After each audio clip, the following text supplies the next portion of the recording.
If there is any fear in the minds of devotee, Devi is sure to remove that fear. It is stated that Devi likes to be worshipped in autumn. Here, it is meant that autumn of our lives, when thoughts turn more and more inward, the role of divine is known and understood clearly. The need for Devi worship becomes stronger. Shambhavi, consort of Shambhu, Sharadaradhya means worshipped by Sharada, Saraswati.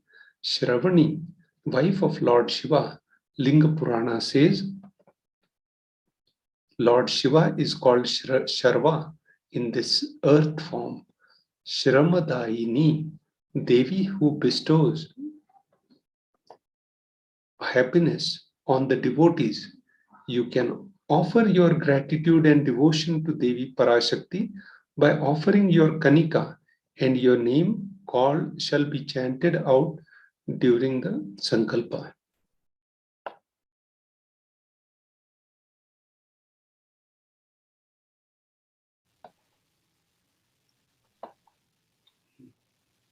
We will now be doing the next offering, which is the Sankalpa chanting. The Shastra Pramana for the Sankalpa offering is Devi Mahatmyam, verse 12, chapter 12, verse 34.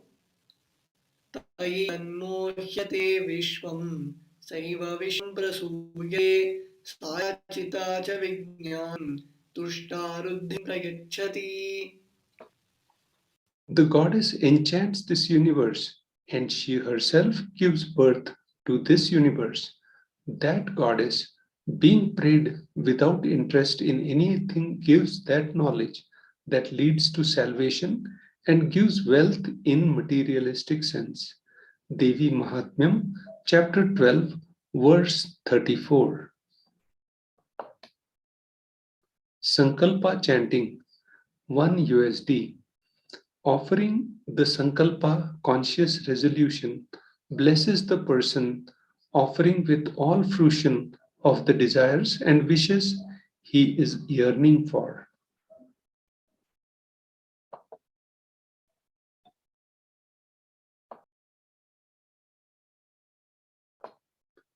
Significance of divine element gold.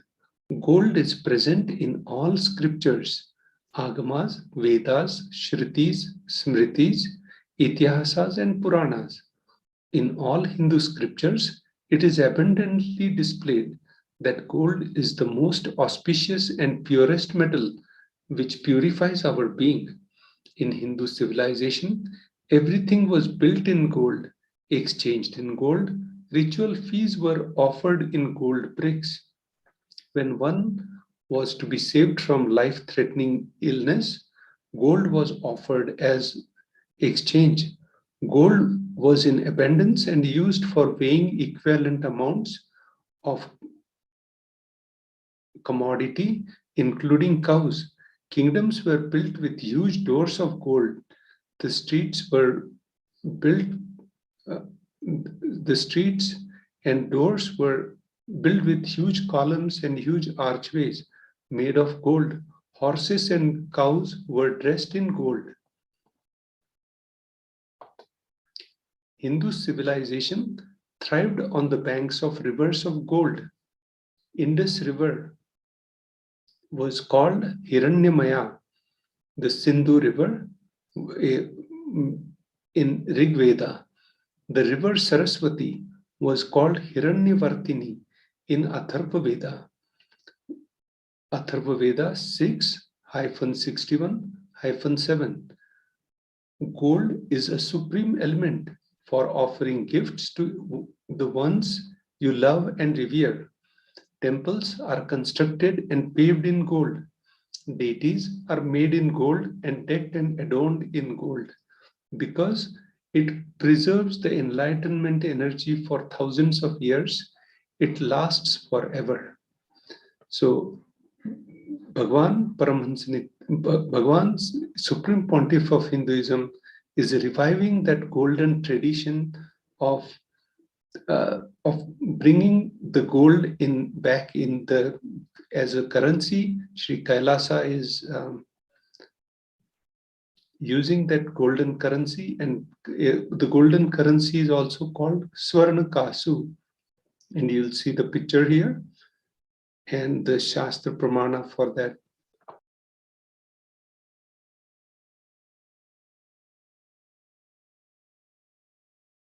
The Shastra Pramana for the Sahasranama Swarnakasu is Nama Parayana Prita. She who likes repetition of her various names. Lalita Sahasranama, verse 731. This is the offering of 1008 names of Devi Parashakti. It's a very special and unique archana offered to the Mahameru of Devi Parashakti. Offer gold coin to Devi Parashakti to manifest any dimension or attribute of hers that you always wanted to imbibe within you.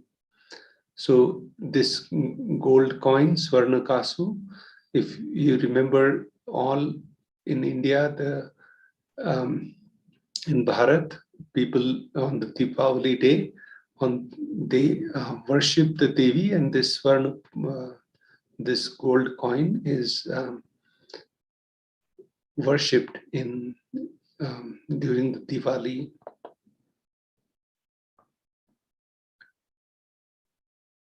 Mukta Anguthi, finger ring with a pearl. The offering price for this is $251, $501, and $750 USD. And the Shastra Pramana for this is The Shastra Pramana for the offering of the Mukta Anguti is from the Meena Kancharatna, verse 2. मुक्ताहारलसत्कीटरुचिरां पूर्णेन्दुवक्त्रप्रभां सिञ्जन्नोपकिङ्किनीमणिधरां पद्मभाभासुरां सर्वाभीष्टफलप्रदां गिरिसुतां वाणीरमावितां मीनाक्षीं प्रणतोमि सन्ततां कारुण्यवारिधिम्. Nithyanandam. I bow to the goddess Meenakshi, whose crown has garlands of pearls and the face shining like a full moon. She wears the anklets that are studded with gemstones and has small bells, who are shining like the splendor of lotus, who grants all wishes. The daughter of mountain, who is worshipped by goddess Vani and Rama. I remain ever bowing to goddess Meenakshi, the ocean of compassion. The Mukta Anguthi finger ring with pearl, the offering price is $251, $501 USD, and $750 USD. Offer finger ring with pearl to the Cosmic Mother and experience blessings and healings with your mother.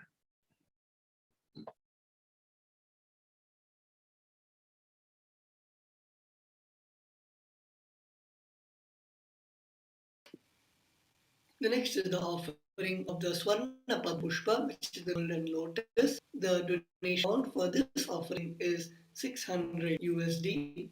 The Shastra Pramana for this offering is from the Kamagma. Ashtavidyeshopeta Kuhavarna Samyutam Sarve Sasuvastradhya Hemantagrushita Sapidhana Kuchascha Pakvabilla Palaprabha Snapanadhyaya Samsiddha Pramanena Samanvita. So this is a beautiful verse from Kami Kagama. All the kalas would be wound around, all the kalashas should be wound around with suitable thread and covered with new cloth. They should be adorned with the lotus flower made of gold. Swarna Padma Pushpa, golden lotus, cost 600 USD. There are hundreds of scriptural references for using lotus in the worship of Paramashiva. Almost everything in worship of the ultimate involves the consecration of deities of the worship or meditating on the mudras and asanas used during worship involves the lotus flower, lotus leaf, lotus pericarp, lotus petals. The lotus is a divine flower. Shakti of Paramashiva is also called as lotus. Base of the Paramashiva linga is lotus. The disciple of Paramashiva is also considered as lotus about to bloom. So Swarna Padma Pushpa, the offering price is 600 USD. Offer the gold lotus in any size you wish to and express gratitude to the tyaga and sacrifice of your mother. So it's very important. The importance of Padma Pushpa is very important in our Vedic civilization. The next offering to Devi Parashakti is Swarna Methi, gold toe ring. The cost of this offering is 750 USD, and the Shastra Pramana for this is as follows. The Shastra Pramana for this one is Naditi Sananna Namajjanatamo Parvaya Prabhajala Parakrita Sarorva. You whose brightness from toenails destroys the darkness of ignorance from the minds of your devotees who prostrate at your feet. You whose brightness from your 2 feet overpowers that of the lotus flower too.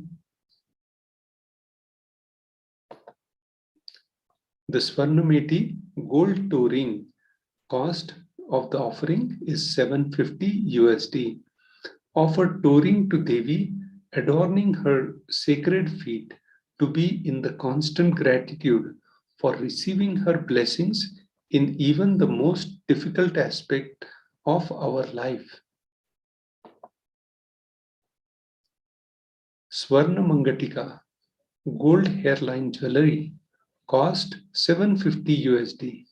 Sudha Sharabhi Varshini, she who makes nectar flow in all our nerves from Sahasrahara, that is, she who gives the very pleasant experience of the ultimate. The Mangatika represents the nectar flowing from the Sahasrahara chakra, which is fully opened. Offer the Mangatika to Devi and receive blessings of achieving the blissful state of overflowing gratitude and space of complete completion.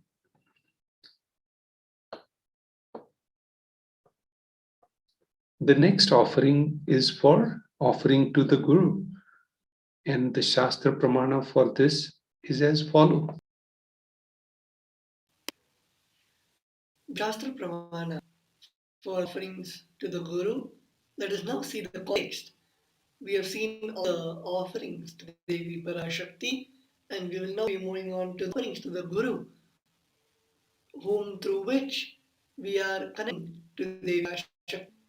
By divine grace and blessings of Supreme Pontiff Hinduism, our beloved Guru, we are seeing the darshan of Devi Parashakti, we are seeing the Bhava Samadhi darshan of Devi Parashakti.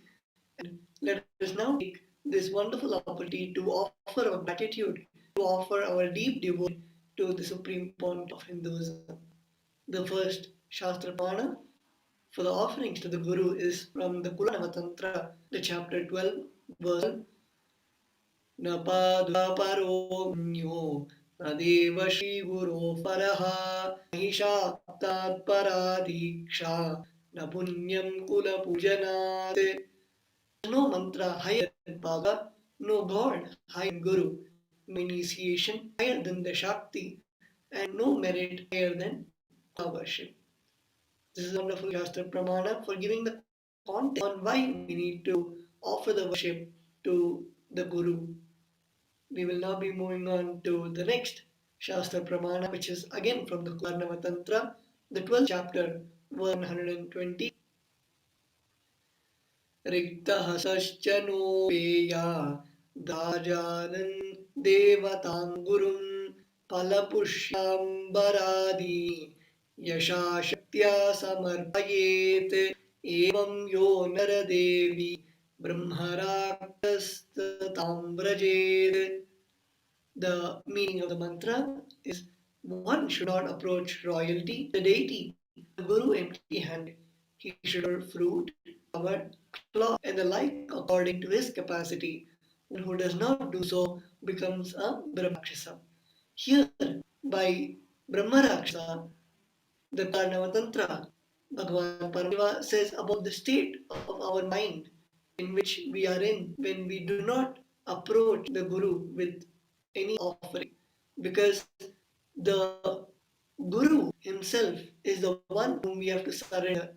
And just by offering our karmas in form of these donations, whenever we offer, the Guru takes away all those patterns from us and leaves us with the complete completion, the space of bliss. And we'll be moving into the first offering to the Guru, which is the Pratyaksha Puja. The donation amount is 1008 USD, and we have the Shastra Pramana, which the illusion splendor of the toenails dispel the darkness of ignorance. Devotees prostrating at her feet. Her feet defeat the lotus in beauty. And all of us can offer the Pratyaksha Puja to the Supreme Pontiff of Hinduism, and the Supreme Pontiff of Hinduism will be blessing all of us by accepting the Pada Puja from each and every one of us. And the next offering we have to the Guru. In the number 83, the Saundarya Lahari, which states that the nails have been sharpened by constantly being touched by the crowns of celestial beings who always prostrate before thee. Tamoguna is darkness. In this one, tamas is indicative of ignorance in the minds of devotees, and by constantly prostrating before Devi, their ignorance is removed and they attain knowledge. Offering the Pratyaksha Puja blesses the Yajaman with all spaciousness and blessings of beloved Swamiji. And the next offering that we have is the offering of the Vastra Seva, which is the offering of the clothes to the Supreme Pontiff of Hinduism.